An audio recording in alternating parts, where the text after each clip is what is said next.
5 లేదా 6 వెల్లుల్లి రెబ్బలు కూడా వేసి మిక్సీ పట్టేసుకోవాలి. మనకు మసాలా ఇలా రెడీ అయిపోతుంది పొడి పొడిగా.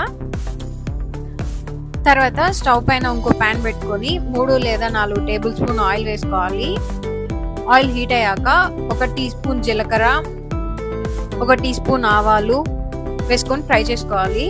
తర్వాత 2 లేదా 3 ఎండుమిర్చి వేసి, తర్వాత మనం సన్నగా కట్ చేసి పెట్టుకున్న ఆనియన్స్ వేసి, కొద్దిగా కరివేపాకు కూడా వేసుకోవాలి.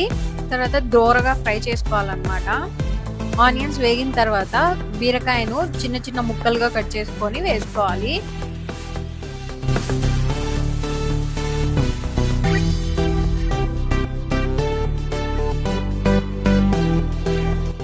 ఇప్పుడు రుచికి సరిపడా ఉప్పు, 1/2 టీ స్పూన్ పసుపు, 2 టీ స్పూన్ కారం పొడి వేసుకొని అంతా ముక్కలకు పట్టేలాగా